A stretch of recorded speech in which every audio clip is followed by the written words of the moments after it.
예우의 경기단 경복궁교회 선교회원 여러분, 한 주 동안 평안하셨습니까? 샬롬, 샬롬, 샬롬.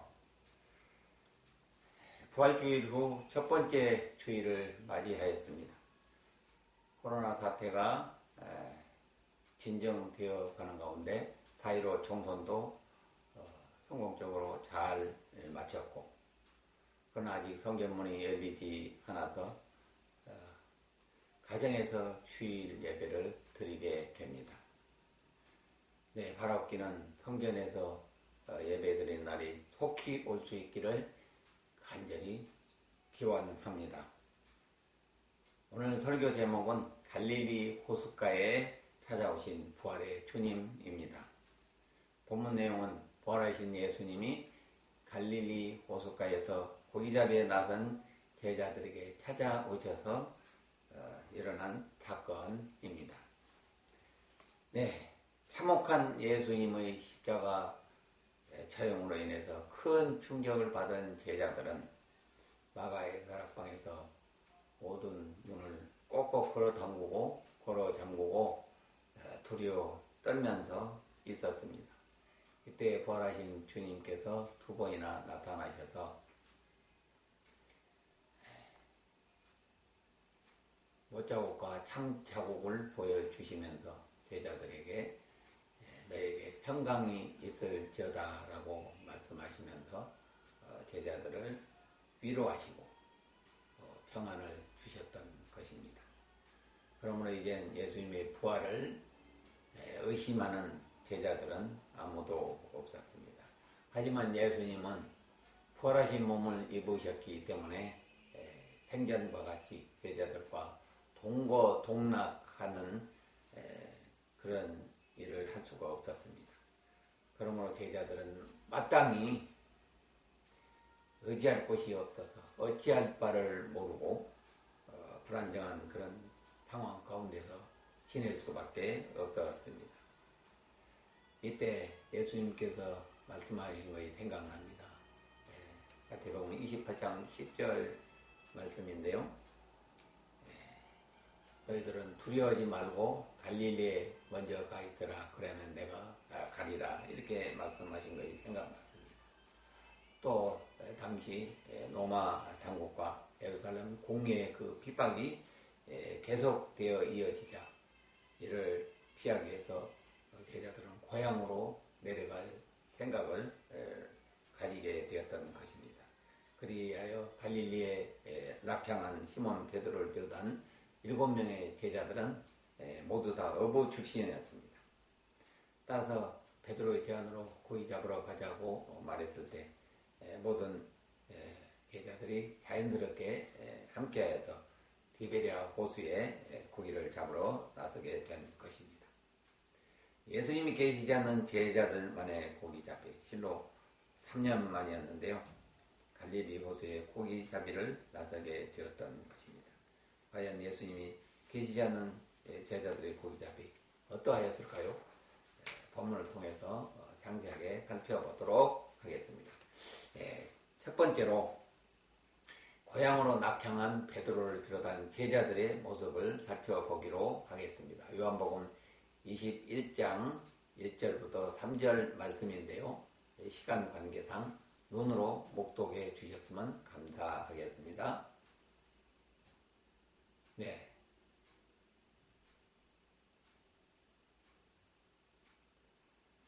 감사합니다.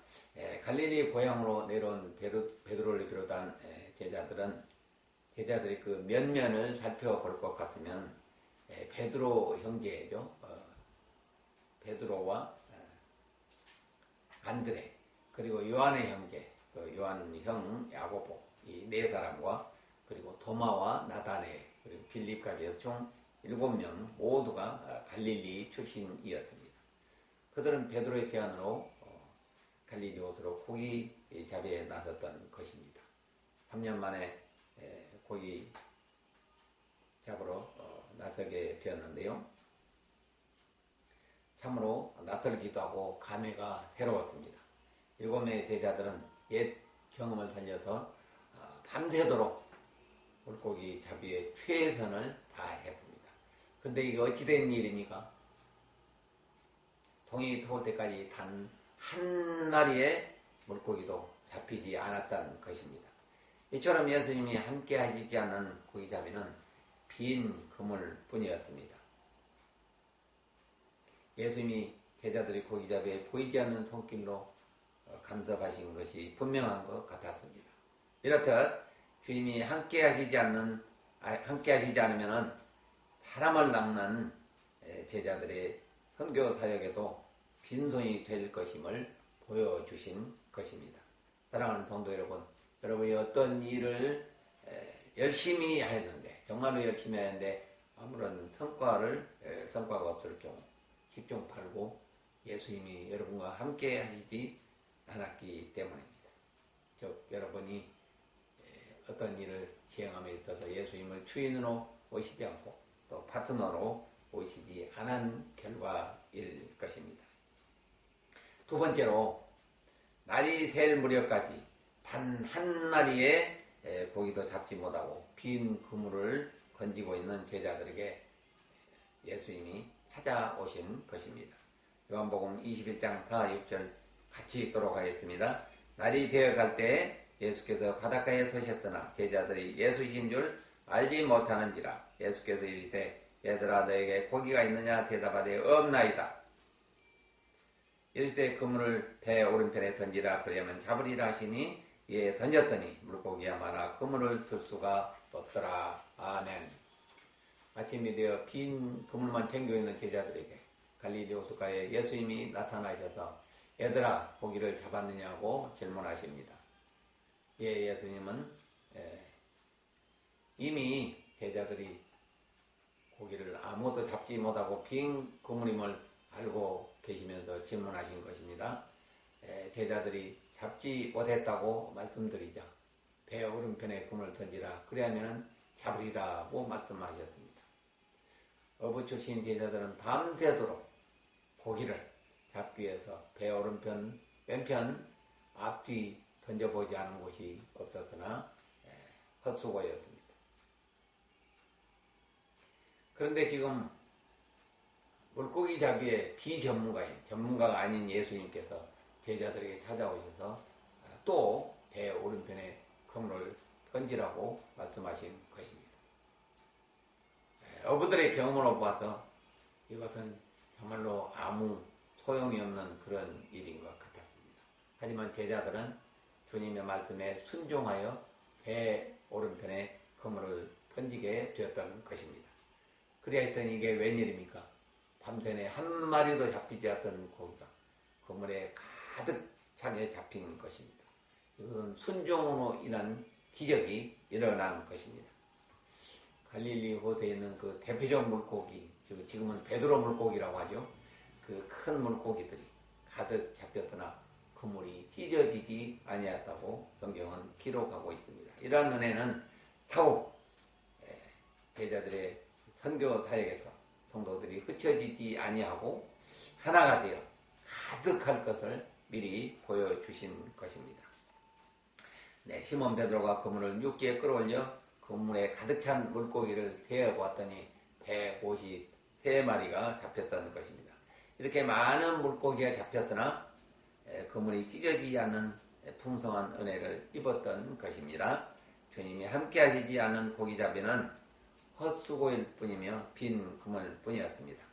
그러나 주님이 함께 하시고 또 주님 말씀에 순종하여 그물을 내렸더니 제자들은 만선의 기쁨을 누릴 수가 있었던 것입니다. 따라서 영혼 구원 선교 사역에 있어서도 주님이 함께 하시지 않으면 제자들의 빈 그물처럼 단 한 명의 생명도 주께로 인도할 수가 없는 것입니다. 그러므로 경찰 선교로 부름 받은 우리 모두는 내 생각과 나의 관점, 나의 주장이 아닌 주님 말씀에 순종하여 구원의 그물을 내릴 때 선교 현장, 교회의 빈자리가 차고 넘치는 기적의 역사가 일어날 것입니다. 여기서 153이라는 숫자, 모나미 볼펜 회사는 볼펜에 153이라는 숫자를 사용하여서 정말로 큰 문구 회사로 성장하게 되었습니다. 이처럼 주님의 말씀 한마디 또 한 단어를 붙잡고 성공한 예가 서구에서는 수많은 사람들을 볼 수가 있습니다. 우리나라에서는 모나미 볼펜이 대표적인 사례라 볼 수 있습니다. 성경 내용 중에서 구약을 10으로 표시하고 신약을 7로 표시하는데요. 이 둘을 합하면 17입니다.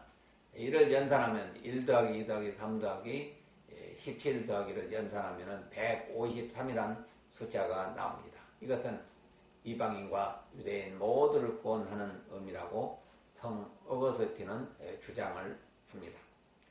마지막으로 예수님의 용서와 사명 주심에 대해서 살펴보도록 하겠습니다. 요한복음 21장 15절 같이 읽도록 하겠습니다. 그들이 조반 먹은 후에 예수께서 시몬 베드로에게 이르시되 요한의 아들 시몬아 내가 이 사람들보다 나를 더 사랑하느냐 하시니 이르되 주님 그러하나이다. 내가 주님을 사랑한 줄 주님께서 아시나이다. 이르시되 내 어린 양을 먹이라 하시고 아멘. 제자들이 주님 말씀에 순종하여 그물을 내려 안선의 기적을 체험한 후 예수님께서는 미서 준비한 것으로 제자들에게 조반을 먹이셨습니다. 이처럼 예수님이 함께 하시면 모든 것이 풍족한 것을 볼 수 있습니다. 그리고 나서 예수께서 베드로를 불러 사랑 고백을 받으십니다. 요한 아들 시몬아 내가 이 사람들보다 나를 더 사랑하느냐고 질문을 하십니다. 여기서 이 사람들은 이 모든 것, 고기 잡는 모든 어부들, 배, 그리고 가족들, 또 함께하는 지금 제자들, 이 모두 포함됐다고 생각하면 좋겠습니다. 베드로가 대답을 그렇습니다. 내가 주님을 이 모든 것들보다 이 모든 사람들보다 더 사랑하는 줄을 이미 주님께서 다 알고 계십니다. 라고 이렇게 답변합니다. 이러한 답변하는 베드로의 심정은 어떠했을까요? 주님의 면전에서 저주까지 하면서 부인했던 자신을 예수님은 단 한마디의 보증도 책망도 안 하시고 조반을 먹이신 후에 네가 나를 사랑하느냐고 3번이나 연거푸 질문하신 것입니다. 물론 베드로가 예수님 면전에서 3번 부인했던 것을 또 기억하게 될 것입니다. 이 모든 것들보다 주님을 더 사랑한다는 베드로의 고백을 들으신 후에 예수님께서는 내 양을 먹이라, 내 양을 치라고 명하셨습니다. 이는 제자들에게 주님을 대신하여 어린 양들을 사랑으로 보살피고 목양하라는 사명을 주신 것입니다. 저 교회를 세워서 양떼들, 즉 성도들을 양육하라는 것입니다. 이처럼 부활하신 예수님께서는 승천하시기 전에 베드로를 비롯한 제자들에게 사랑과 용서를 통해서 예수님과의 관계를 회복시켜 주시고 또한 교회를 세우는 사명을 주시기 위해서 갈릴리 바닷가로 제자들을 찾아오셨던 것입니다. 결론을 맺도록 하겠습니다. 갈릴리 곳에서 잔뼈가 굵도록 어부 생활을 했던 베드로를 비롯한 제자들은 예수님께서 십자가에서 죽으시고 부활하신 후에 거의 3년 만에 갈릴리 호수로 고기잡이를 나오게 되었던 것입니다. 3년의 공백이 있었다고 하지만 제자들에게 고기잡이만큼은 자신이 있었습니다. 그 무엇보다도 자신이 있었습니다. 그런데 이게 웬일입니까? 그들은 밤새도록 고기잡이에 최선을 다했지만 단 한 마리의 고기도 잡을 수가 없었습니다. 이럴 수가, 지금까지 이런 일은 거의 없었는데 예수님이 함께 하시지 않는 고기잡이는 실패의 빈 그물이 올라올 뿐이었습니다. 왜냐하면 제자들은 과거에 고기를 잡던 어부들이었지만 이제는 사람을 낚는 어부, 즉 사도들이 되었기 때문입니다. 따라서 예수님이 함께 하시지 않은 가운데 고기잡이는 실패할 수밖에 없었던 것입니다. 이것은 향후 제자들의 선교 사역에서 주님이 함께 하지 않고서는 단 한 사람도 주께로 인도할 수 없다는 사실을 이 고기잡이의 빈 그물이 입증하고 있는 것입니다. 예수님 말씀하십니다. 오른편에 그물을 던지라. 그리하면 잡으리라. 제자들은 밤새도록 오른편 왼편 앞에 뒤에 그물을 던져보지 않은 곳이 없었지만 모두 다 헛수고였습니다. 빈 그물 뿐이었습니다. 그러나 주님 말씀대로 주님 말씀에 순종하여 배 오른편에 그물을 던졌더니 그물을 틀 수 없을 정도의 많고 큰 물고기가 잡힌 것입니다. 그렇습니다. 전도의 현장에서, 선교의 현장에서, 또 우리 삶의 현장에서 예수님이 함께 하시고 그 말씀에 순종하며 나갈 때 어떠한 난관에도 불구하고 수많은 영혼들이 주께로 넘쳐나게 돌아올 것이 확실한 것입니다. 한편 예수님께서는 자신을 3번 부인하고 또 십자가 지실 때 주님 곁으로 떠났던 제자들을 용서하시고 회복시키고 또한 사명을 주시기 위해서 갈릴리로 찾아오신 것입니다. 주님 덕분에 만선의 기쁨으로 고기잡이를 마친 제자들에게 조반을 먹이시며 베드로를 포함한 제자들로부터 사랑 고백을 받으십니다.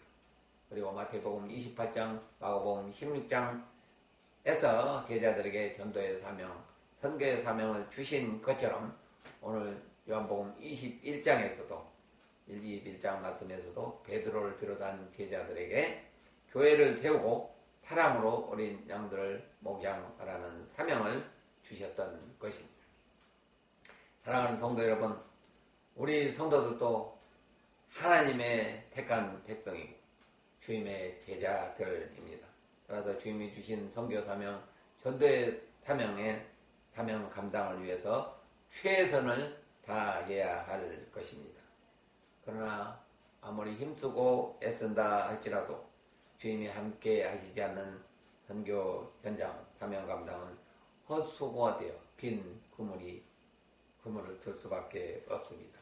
이처럼 예수님이 함께 하시지 않으면 교회든 가정이든 영혼권의 도구로 전혀 쓰임 받을 수가 없다는 것을 명심해야 할 것입니다.